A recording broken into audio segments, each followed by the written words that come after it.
Welcome. My name is Carl Schoenherr. I work with GEM Sensors as a product manager. One of the products I support is the DM21 meter, which is right here. What I'm going to do is show you how to actually calibrate the meter so that it works with our flow sensors, either the rotor flow or a turbine type meter. The turbine I actually have wired to the device. Both devices put out a pulse, meaning when water goes through it, a pulse signal is generated that the meter will then interpret and put on its display either some type of units, gallons per minute, liters per minute, and so on. The meter is also capable of giving you a total as well as a rate. A total I think of like when you're driving in a car, your odometer keeps track of your total miles that you did on your trip, but you went 700 miles or so. Your rate is like your speedometer. You go so many miles per hour. In this case, I'm going to program it gallons per minute for your rate, but for your total, it would just be in increments of a gallon. It's a very small sensor, so it takes a long time for a gallon to go through it. But here, now I will program it for you. You'll see on the front there's 4 keys. This program button I'm going to press and hold for 3 seconds. And what it will do is bring me into what is called the program mode. In the program mode, there's going to be 5 steps that we're going to do. The meter does come with a manual. It clearly states how to do everything here. We also have a little cheat sheet, I call it, which is 2 pages, because really, there are only those basic steps that you need to do. So let's go through the basic steps to get the meter working. C-cal, that's your count calibration factor, meaning what is it going to total in? Is it going to total in gallons or liters? The formula will be shown to you shortly, but all you need to know is for this unit, how many pulses equal 1 gallon? Knowing that, I'll put the number in using these 2 keys to the left. You'll see as I press one of the keys,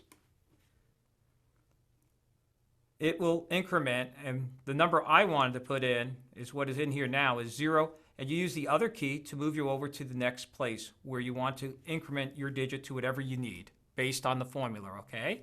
So right now I've entered the number 0.1204 into the meter. You press the program key. A common question is, hey, if I get tired and I stop in the middle of this, does it lose its programming? The answer is no, it does not. You can unplug it. All the programming remains.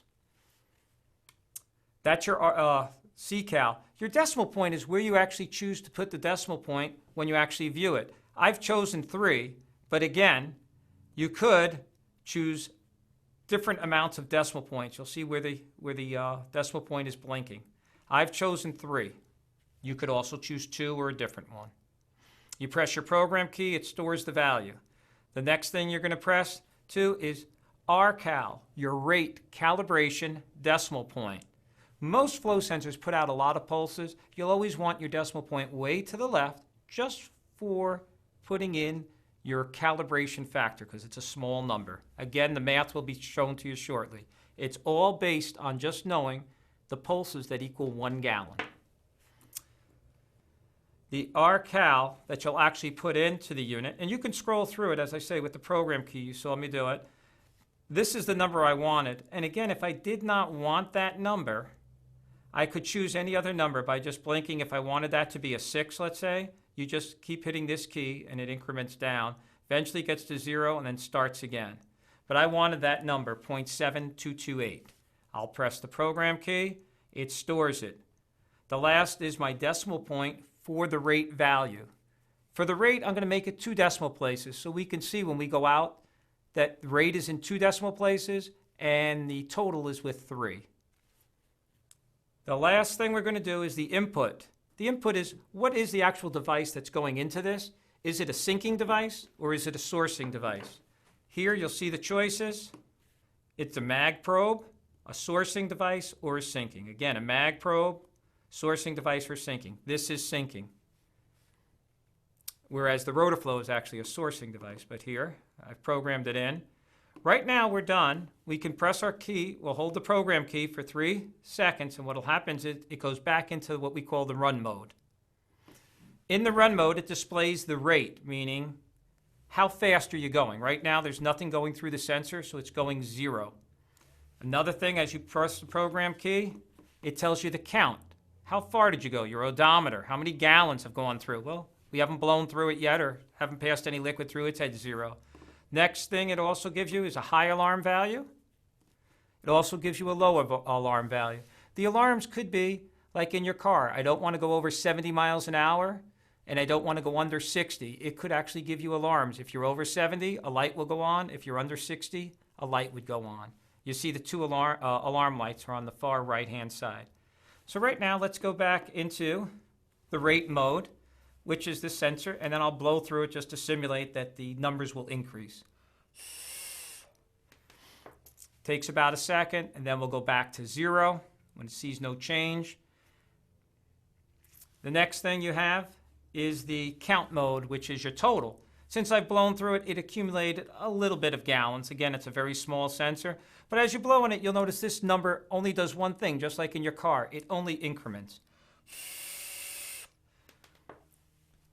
So there we have it. It's up to now the number 23. And if you want to reset it, you just hit the reset button just like you do in a car to reset it to take another trip. The next button you press would be for a high alarm. And this is for the rate. Let's say when you're traveling, if we go over a half a gallon a minute through the sensor, a light will come on. And also a relay will come out the back, which you could turn something on or off with. The next button is your low alarm. And inside the low alarm, we have it listed as 0.1, meaning anything below 0.1 will be an alarm condition. So the good flow will be anywhere between 0.1 and 0.5. So let's take a look at it. If you wanted to change it, again, you use these two keys and you can change it. You go to whatever digit you want and all you do is change the number. But let's leave them at what we have. We're in the rate mode. You see the alarm's on because we're below 0.1. As you blow into it, the display will turn green for good and then back into a red mode if we get above 0.5. So you see that we're at 0.3, it'll go to 0, you'll get back in an alarm mode. You see your alarm lights on the far right-hand side. So again, you blow in it. If it goes above 0.5, you'll see it. Let's take a look at the total. Your total is just a display of how many gallons have passed through the sensor. You'll see it's at 0.39 now. If you blow in it, all that happens is you add to the you'll add to what is there. We've added to it. We're now at 59, or 0.059 gallons. If we hit the reset key, it drops to 0. Thank you very much. My name is Carl Schoenherr. If you have any questions whatsoever, contact GEM Sensors, 1-800-378-1600.